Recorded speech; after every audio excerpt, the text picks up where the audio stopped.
CPM നേതൃത്വവുമായി പലതവണ ചർച്ചകൾ നടന്നിട്ടുണ്ടെന്ന് തുറന്നു സമ്മതിച്ച ജമാഅത്തെ ഇസ്ലാമി. ചർച്ചകൾ നടന്നുവെന്ന് മുഖ്യമന്ത്രി സ്ഥിരീകരിച്ചിരുന്നു. 2011 പിണറായി വിജയൻ പാർട്ടി സെക്രട്ടറി ആയിരുന്ന സമയത്ത് ആലപ്പുഴ ഗസ്റ്റ് ഹൌസിൽ വെച്ചാണ് കൂടിക്കാഴ്ച നടന്നതെന്ന് ജമാഅത്തെ ഇസ്ലാമി കേരള അമീർ പി മുജിബുർ റഹ്മാൻ കോഴിക്കോട് വ്യക്തമാക്കി. ജമാഅത്തെ ഇസ്ലാമി നേതാക്കളുമായി കൂടിക്കാഴ്ച നടത്തിയെന്ന് മുഖ്യമന്ത്രി സമ്മതിച്ചിരുന്നെങ്കിലും അതിങ്ങോട്ട് ആവശ്യപ്പെട്ടിട്ടാണെന്നായിരുന്നു മുഖ്യമന്ത്രിയുടെ അവകാശവാദം.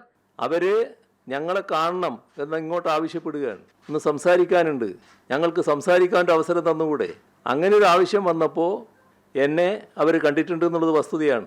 ആ കണ്ടതിൽ ഒരു തരത്തിലുള്ള ഗുഡ് സർട്ടിഫിക്കറ്റും കൊടുക്കാൻ തയ്യാറായിട്ടില്ല. അവരവരുടെ നിലപാട് വ്യക്തമാക്കാൻ നോക്കി.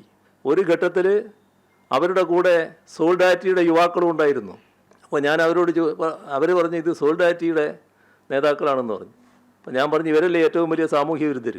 രാഷ്ട്രീയ പിന്തുണ ഒരു ഘട്ടത്തിലും ജമാഅത്തെ ഇസ്ലാമിയോട് ആവശ്യപ്പെട്ടിട്ടില്ലെന്ന് മുഖ്യമന്ത്രി തറപ്പിച്ചു പറയുമ്പോഴാണ് 2011 CPM സംസ്ഥാന സെക്രട്ടറി ആയിരുന്ന പിണറായി വിജയനുമായി ഗസ്റ്റ് ഹൌസിൽ കൂടിക്കാഴ്ച നടത്തിയെന്ന് ജമാഅത്തെ ഇസ്ലാമി കേരള അമീർ മുജീബുർ റഹ്മാൻ തന്നെ വ്യക്തമാക്കുന്നത്. 2011 മാർച്ചിൽ നടന്ന ചർച്ചയാണ്. അത് വളരെ ക്ലിയർ ആയിട്ട് നടന്ന ചർച്ചയാണ്. അതിന് മീഡിയകൾ ചോദിച്ചപ്പോൾ അദ്ദേഹം പറഞ്ഞത് അവരിങ്ങോട്ട് സലാം പറഞ്ഞു, ഞാൻ അങ്ങോട്ടും സലാം പറഞ്ഞു എന്നാണ്. അപ്പോൾ സലാം പറയൽ തുടങ്ങിയിട്ട് കുറച്ച് കാലമായിട്ടുണ്ട്. അതിനെയാണ് അദ്ദേഹം ലാസ്റ്റ് സ്ഥിരീകരിച്ചത്. സ്ഥിരീകരിച്ചപ്പോൾ അദ്ദേഹം ചമച്ച ഒരു ന്യായമാണ് പിന്നീട് അദ്ദേഹം നടത്തിയ ഡയലോഗ്. ഇലക്ഷനിൽ ആവശ്യമുള്ളവർ ഞങ്ങളോടാണല്ലോ ആവശ്യപ്പെടുക. അത് സാമാന്യമായി മനസ്സിലാക്കാവുന്ന കാര്യങ്ങളാണല്ലോ.